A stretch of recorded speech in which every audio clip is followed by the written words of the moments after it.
हर इंसान अपनी निजी ज़िंदगी में, अपनी सार्वजनिक ज़िंदगी में अपनी एक इमेज क्रिएट करता है। मैं बात करने जा रहा हूँ अरविंद केजरीवाल साहब पे। वो पूरे भारत में अपनी बहुत ज़्यादा पढ़े लिखे, बहुत ज़्यादा अनुभवी इंसान की छवि बनाना चाहते हैं लोगों के सामने, लेकिन वास्तविकता में वो केवल राजनीति करते हैं धर्म के नाम पर। असली धर्म की राजनीति बीजेपी नहीं करती, अरविंद केजरीवाल साहब करते हैं। मैं आपको बताता हूँ कैसे, इस वीडियो के माध्यम से अंत तक देखिएगा। द कश्मीर फाइल पिक्चर आई थी, उसको दिल्ली में टैक्स फ्री नहीं किया गया। मालूम है क्यों? क्योंकि अगर ज़्यादा से ज़्यादा उस मूवी को हिंदू लोग देखते तो जो वास्तविकता में हिंदुओं के साथ हिंदुस्तान में हुआ, एक खास वर्ग ने किया, वो सच्चाई सामने आती। टैक्स फ्री करते तो और ज़्यादा लोग देखते। दुनिया की पिक्चरें रिलीज़ हो जाएंगी, दुनिया की पिक्चरें दिल्ली में टैक्स फ्री कर देंगे अरविंद केजरीवाल साहब, लेकिन हिंदुस्तान में हिंदुओं पे जिस तरीके से एक खास वर्ग के द्वारा अत्याचार हुआ, उसके लिए टैक्स फ्री नहीं किया। क्यों भैया? आप मोदी सरकार पर इल्ज़ाम लगाते हैं कि 8 साल हो गए हैं, पुनर्वास नहीं किया गया कश्मीरी पंडितों का कश्मीर में। मोदी सरकार सो रही है क्या? भाई साहब, आप अनपढ़ हैं 100%। जब कोई बच्चा दौड़ लगाना सीखता है या दौड़ लगाने की प्रैक्टिस करता है तो वो धीरे धीरे पहले चलता है, उसके बाद तेज चलता है। इतना भी आपको कॉमन सेंस नहीं है क्या? धारा 370 हटना, ये कश्मीरी पंडितों को पुनर्वास के लिए ले जाना, ये उसका हिस्सा है। और काफ़ी कश्मीरी पंडितों को वहाँ ले जाया जा रहा है। आपको पता नहीं है शायद कि जब से कश्मीरी पंडितों को वहाँ से भगाया गया है, ये जो 2022 के नवदुर्गा आए हैं, वहाँ पर पहली बार पूजा हुई है मंदिरों में, घंटे घड़ियाल बजे हैं। क्या बात करते हैं आप? लोगों को कब तक चूतिया बनाएंगे आप सर जी?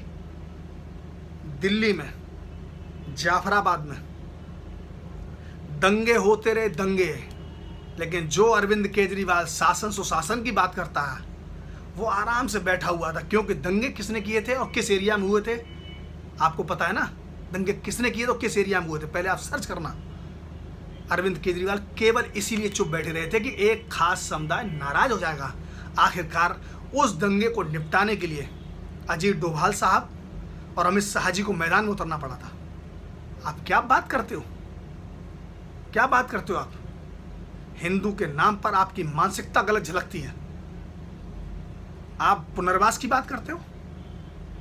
अब आप दूसरी बात पर आ जाइए। आप ये कह रहे हैं कि कश्मीरी पंडितों के दर्द को समझो, उनको घर मकान पैसा चाहिए, कश्मीर में भेजिए, आप उनको पुनर्वास करवाइए।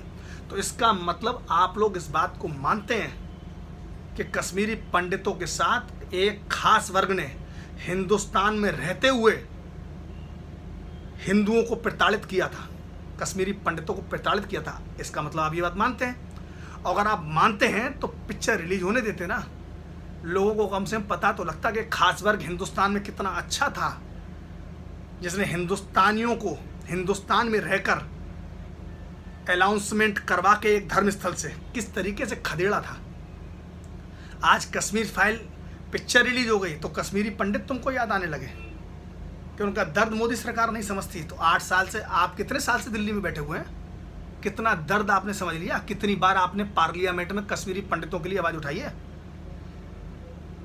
कितने न्यूज़ चैनल में आपने कश्मीर फाइल पिक्चर आने से पहले लोगों से कहा है कि भाई कश्मीरी पंडितों का ध्यान रखो?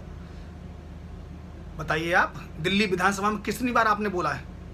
अरे चूतिया बनाना बंद करो अरविंद केजरीवाल साहब। आप हिंदू नहीं हैं, आप ढोंगी हिंदू हैं और हिंदुओं को प्रताड़ना करने वालों लोगों का आप साथ देते हैं। और एक खास समुदाय का आपसे विशेष प्रेम है और आप केवल इसी वजह से आप जीतते आ रहे हैं। जय हिंद दोस्तों।